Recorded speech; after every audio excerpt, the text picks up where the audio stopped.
Welcome to my YouTube channel HR Educational Hub মৰমৰ ছাত্ৰ ছাত্ৰীসকল আজি আমি আলোচনা কৰিম তোমালোকৰ এছামিছৰ লেসন 3 প্ৰশস্তি এটো কবিতা ইয়াৰ পৰা হ'ব পৰা সকলো ধৰণৰ ভিতৰৰ প্ৰশ্ন লগতে ইয়াতে থকা গ্ৰামাৰ সেকশন গোটেইখিনি আজি আমি ভিডিওটোত আলোচনা কৰিম সম্পূৰ্ণ ভিডিওটো তোমালোকে হেকলৈকে চাবা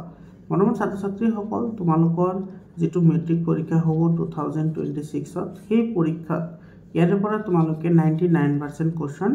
কমন পাবা মৰমৰ ছাত্ৰ ছাত্ৰীসকল তোমালোকৰ কাৰণে WhatsApp গ্ৰুপ বনোৱা হৈছে WhatsApp গ্ৰুপৰ লিংক মই ডেসক্ৰিপচনত দি দিছো তোমালোকে ডেসক্ৰিপচনত গৈ WhatsApp গ্ৰুপত জয়েন হোৱা তোমালোকে তোমালোকৰ মেট্ৰিক পৰীক্ষা ৰিলেটেড সকলো ধৰণৰ ইনফৰমেশন আৰু ইম্পৰ্টেন্ট কোৱেশ্চনবোৰ তোমালোকে তাতে পাই যাবা মৰমৰ ছাত্ৰ ছাত্ৰীসকল তোমালোকে সায়েন্স ম্যাথছ সোশ্যাল সায়েন্স আৰু এছামিছৰ কাৰণে কোনো ধৰণৰ চিন্তা কৰিব নালাগে 100% তোমালোকে ইয়াতে প্ৰিপাৰেচন কৰিব পাৰিবা আৰু যদি তোমালোকে আজমল সুপাৰ 40 কাৰণে যদি তোমালোকে এপ্লাই প্ৰিপাৰেচন কৰিব বিচৰা তেতিয়াহলে মোৰ চেনেলৰ থ্ৰুদি তোমালোকে প্ৰিপাৰেচন কৰিব পাৰিবা তোমালোকে চেনেলটো সাবস্ক্ৰাইব কৰা তো আৰম্ভ কৰিছো আজিৰ এই ভিডিওটো ইয়াতে সব প্ৰশস্তি চেপ্টাৰৰ প্ৰথমতে আমি ইয়াতে শব্দৰ অৰ্থ কেটা চাই লও কাৰণ শব্দৰ অৰ্থ তোমালোকে জানে আধুনিক শব্দ ৰূপ লিখিবলৈ আহে তোমালোকৰ মেট্ৰিক পৰীক্ষাত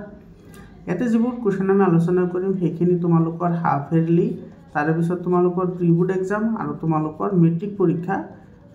পৰীক্ষা গোটেই কেটাৰ কাৰণে বহুতেই ইম্পৰ্টেন্ট হয় তোমালোকে ইয়াত পৰা 99% কোৱেশ্চন কমন পাবা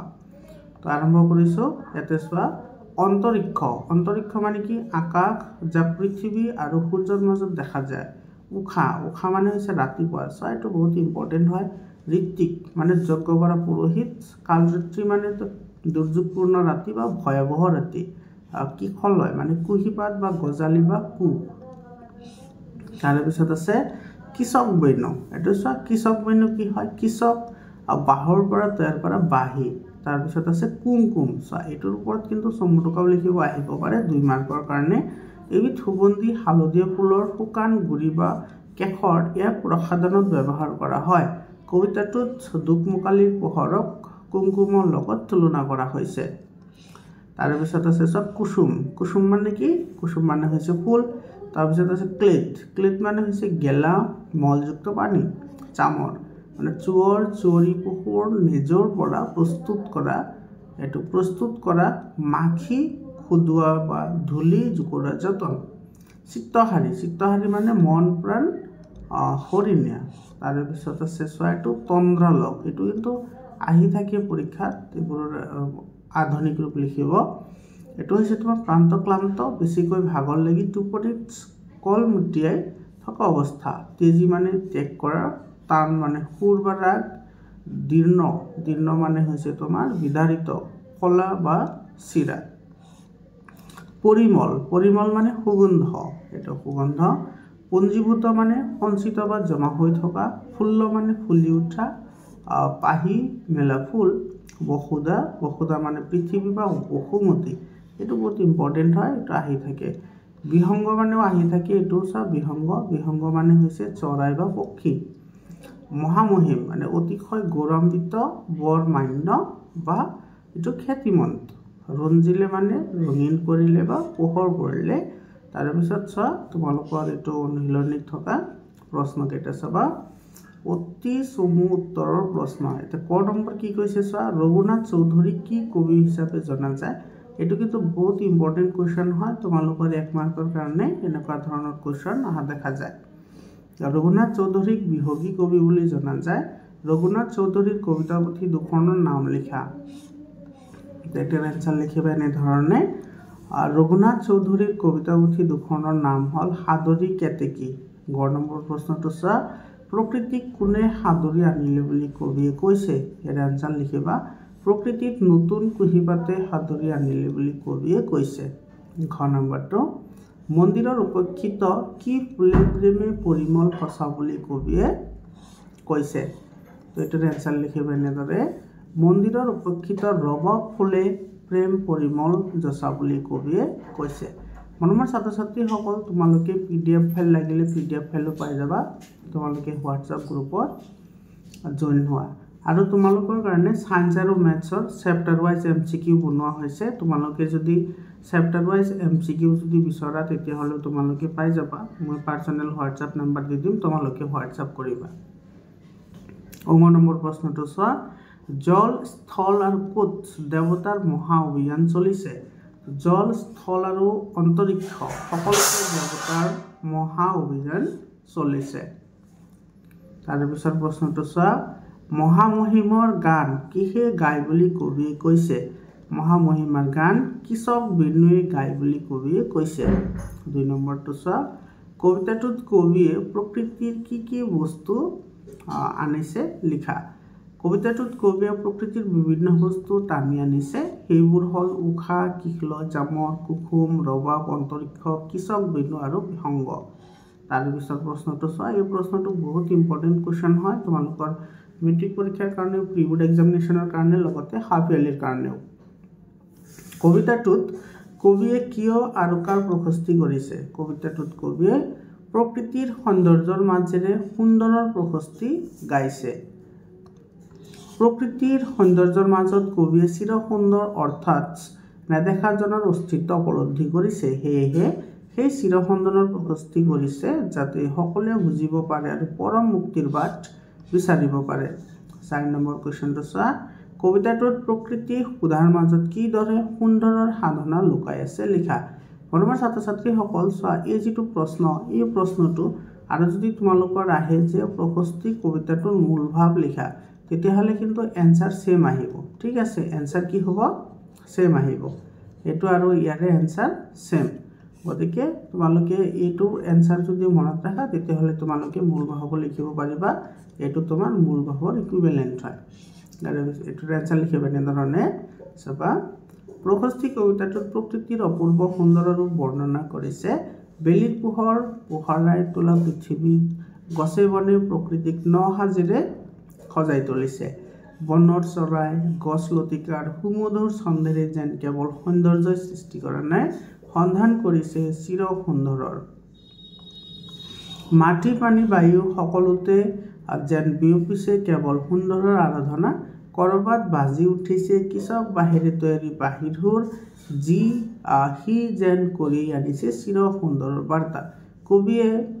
খোজে প্ৰতি উপলব্ধি কৰিছে সুন্দৰ স্থিতি আৰু প্ৰকৃতিৰ অপূৰ্ব সুধাৰ মাজতে সেই সুন্দৰ প্ৰাপ্তিৰ আৰাধনা পথ যেন বিচাৰি পাইছে এটো সব মূল ভাৱ এটো প্ৰশস্তি কবিতাটোৰ মূল ভাৱ লিখা এটো আৰু হেতু তোমাৰ মোটামুটি আনসাৰ খিনি একে হয় তোমালোকে এবাৰ চাই লোৱা বহুত ইম্পৰ্টেন্ট হয় তোমালোকৰ মেট্ৰিক পৰীক্ষাৰ কাৰণে হাফ ইয়াৰলিৰ কাৰণে লগতে প্ৰি বোৰ্ড এক্সামিনেশনৰ কাৰণে তো মূল ভাৱটো তোমালোকে এনেদৰে লিখিবা প্ৰশস্তি কবিতাটোত কবিয়ে প্ৰকৃতিৰ সৌন্দৰ্যৰ বৰ্ণনাৰ মাজেৰে সুন্দৰৰ আৰাধনা কৰিছে কবিতাটোত বৰ্ণিত অনুসৰি পুৱাৰ পুৰুষে পৃথিৱীৰ দশদিক পোহৰাই তোলাৰ লগে লগে ন কুহিপাতেৰে যেন প্ৰকৃতিৰ ৰূপ ধৰিছে প্ৰকৃতিৰ গছ লতা ফুল ফুলে জাতিষ্কাৰ হৈ চৌদিশে বিয়পাইছে আনন্দৰ গান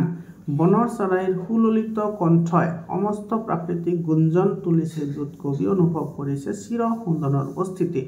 সকলোৱে যেন বিচাৰি ফুৰিছে সেই পৰম সত্তাক এনে সময়ত অমৃতৰ সন্তান সম্বোধনেৰে মানুহক কবিয়ে মুক্তিৰ বাট বিচাৰিবলৈ কৈছে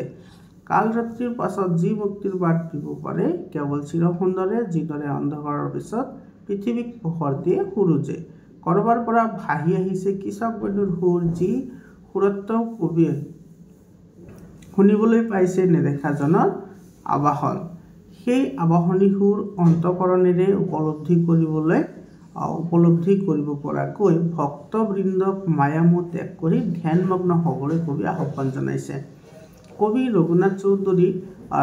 প্ৰকৃতিপ্ৰেমী ব্যক্তি তেওঁৰ চকুত প্ৰকৃতিৰ স্বাভাৱিক সৌন্দৰ্য অন্য ৰূপত ধৰা দিয়ে প্ৰশস্তি কবিতাটোত এই কথা স্পষ্ট ইয়াৰ পিছত চোৱা এইটো 6 নম্বৰ প্ৰশ্নটো উঠাহে ঋত্বিক ধ্যানী অমৃতৰ পুত্ৰ উঠা য'ত মুক্তি পথযাত্ৰী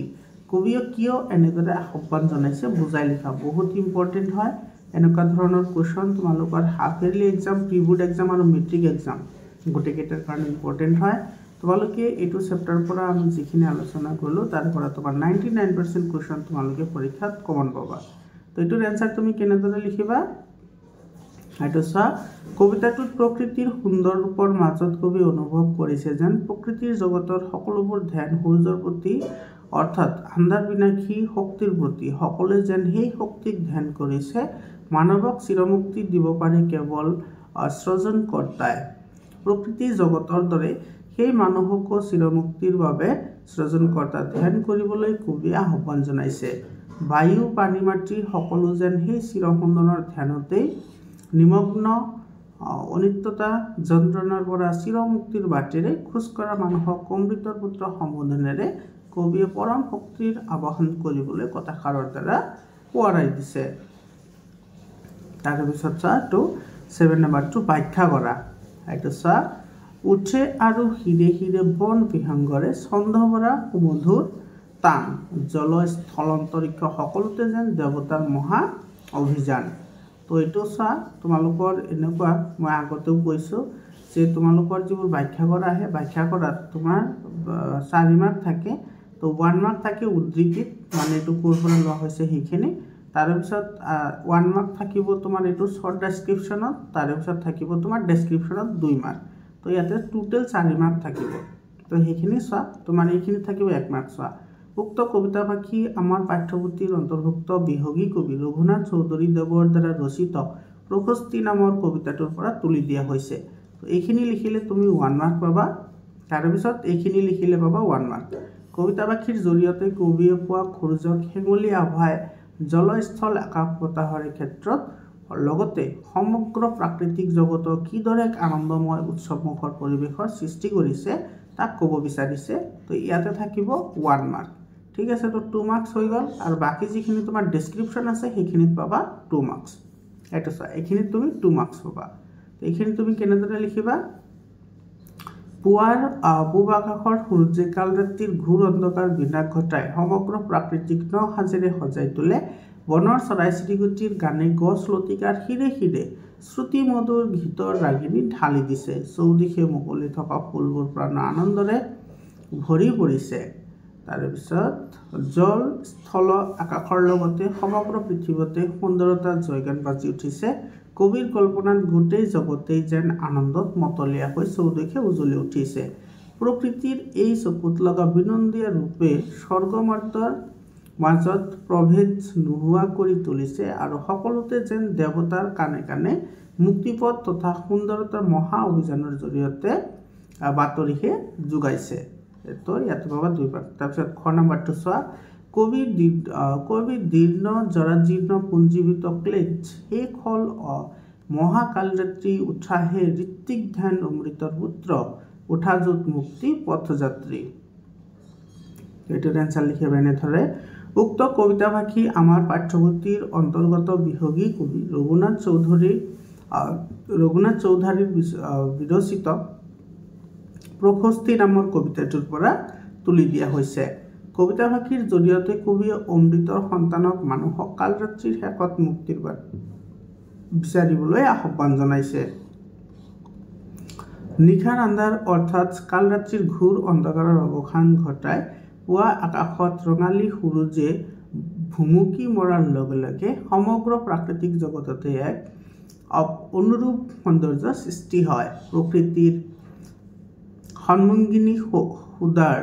মাজত কবিয়ে বাৰে বাৰে নেদেখাজনৰ অস্তিত্ব দেখিবলৈ পাইছে কবিৰ সৃষ্টিত এই জগতখনেই যিহেতু আনন্দ সন্ধানী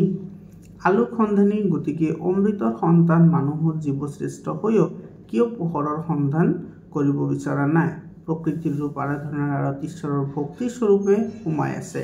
সেয়েহে কবিয়ে মানুহক ঋত্বিক ধ্যানী অমৃতৰ পুত্ৰ বুলি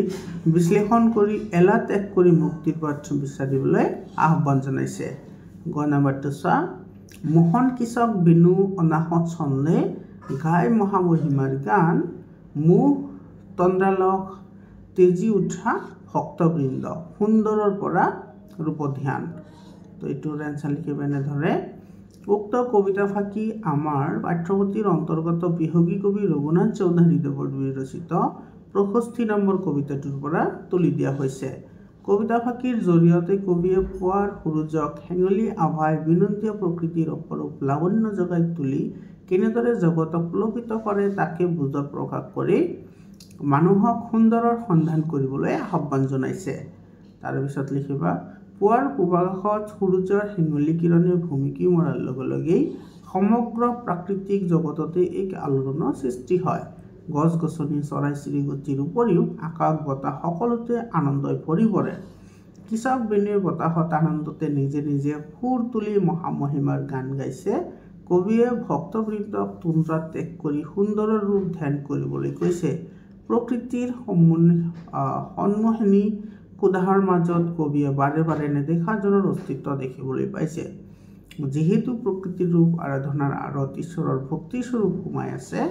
গতিকে কবিয়ে অমৃতৰ সন্তান মানুহক সুন্দৰৰ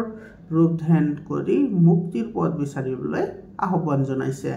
মৰমৰ ছাত্ৰ ছাত্ৰীসকল, এতিয়া চোৱা এইখিনি গ্ৰামাৰ পাঠ। তোমালোকে এই তোমালোকৰ প্ৰত্যেকটো চেপ্টাৰৰ শেষত কিছুমান এনেকুৱা ভাৱ বিষয়ক বা গ্ৰামাৰ পাঠ আছে, আৰু সেই গ্ৰামাৰ পাঠখিনি তোমালোকৰ কাৰণে খুবেই ইম্পৰ্টেণ্ট হয়। তোমালোকে এই গ্ৰামাৰ পাঠখিনি যদি তোমালোকে ভালদৰে কৰিব পাৰা, তেতিয়াহ'লে তোমালোকে আৰু এক্সট্ৰাকৈ গ্ৰামাৰ পঢ়াৰ কোনো দৰকাৰ নহ'ব। ইয়াৰে পৰাই পৰীক্ষাত 99% কুৱেশ্যন আহিব। মৰমৰ ছাত্ৰ ছাত্ৰীসকল, তোমালোকে হোৱাটছআপ গ্ৰুপত জইন হৈ লোৱা। হোৱাটছআপ গ্ৰুপৰ লিংক মই ডেছক্ৰিপশ্যনত দি দিছোঁ। চোৱা, এইটো প্ৰথমতে আছে সমাৰ্থক শব্দ। সমাৰ্থক শব্দ চোৱা, সমাৰ্থক শব্দ এইটো তৰু মানে হৈছে গছ লতা, মুক্তি মানে হৈছে মুকলি, সুমধুৰ মানে মৌসনা বা সমষ্টি, অভিযান মানে পৰিক্ৰমা বা যাত্ৰা, ধ্যানী মানে মনস্বী বা ধ্যাতা। তাৰপিছত আছে বাক্য ৰচনা কৰা। চোৱা, বাক্য ৰচনা কৰা হৈছে দশদিশ, কুলি কেতেকীৰ সুমধুৰ যাতে দশদিশ বসন্তৰ ভতৰা বিয়পাই দিছে। উপেক্ষিত, মন্দিৰৰ উপেক্ষিত ৰবাব ফুলে প্ৰেম পৰিমল যাচিছে। জৰাজীৰ্ণ, জৰাজীৰ্ণ ঘৰটোৱেই ৰহিমৰ সংগী। অমৃত, এইটো বাক্য ৰচনা এনেকৈ লিখিবা। সাগৰ মহন্ত চলোৱা অমৃত পান কৰি দেৱতাসকলে অমৰত্ব লাভ কৰিছিল। মৌ, মানুহ মায়ামোহত আবদ্ধ হৈ থাকে। তাৰপিছত আছে অৰ্থ লিখা। চোৱা, এই যে অৰ্থ লিখা বা আধুনিক শব্দলৈ প্ৰকাশ কৰা যে আছে, এইখিনিৰ পৰা কিন্তু তোমালোকৰ মেট্ৰিকত, প্ৰিবোৰ্ড এক্সামিনেশ্যনত আৰু হাফ ইয়াৰলি প্ৰশ্ন আহিব। এইটো চোৱা, কিশলয়, কিশলয় মানে হৈছে কুঁহিপাত। অন্তৰিক্ষ, অন্তৰিক্ষ মানে হৈছে আকাশ। চিত্তহাৰী, চিত্তহাৰী মানে মন প্ৰাণ কৰি নিয়া। তন্দ্ৰালোক মানে হৈছে তোমাৰ শান্ত ক্লান্ত টোপনি যোৱা অৱস্থা। মৰমৰ ছাত্ৰ ছাত্ৰীসকল, এইটোৱে আছিল তোমালোকৰ 65 চেপ্টাৰৰ 100% আনচাৰ লগতে গ্ৰামাৰ পাঠ। তোমালোকৰ ভিডিঅ'টো কেনেকুৱা লাগিল তোমালোকে কমেণ্ট কৰি জনাবা, আৰু তোমালোকৰ কোনটো চেপ্টাৰৰ এনচাৰ লাগে তোমালোকে কমেণ্ট কৰি জনাবা। তোমালোকে মোৰ পাৰ্চনেল হোৱাটছআপ নম্বৰ লৈ লোৱা 7002824673। এইটো মোৰ পাৰ্চনেল হোৱাটছআপ নম্বৰ হয়। তোমালোকে যদি PDF ফাইল বিচৰা, তোমালোকে PDF ফাইল পাই যাবা। তোমালোকে এইটো নম্বৰত কণ্টেক্ট কৰিবা। মৰমৰ ছাত্ৰ ছাত্ৰীসকল, তোমালোকে ছায়েন্স, মেথছ, ছ'চিয়েল ছায়েন্স আৰু এছামিছ সেইবোৰৰ কাৰণে কোনো ধৰণৰ চিন্তা কৰিব নালাগে। গোটেইখিনি তোমালোকে মোৰ চেনেলতে পাই যাবা। আজিৰ কাৰণে এইখিনিয়ে। আকৌ লগ পাম বেলেগ এটা ভিডিঅ' লৈ। ধন্যবাদ।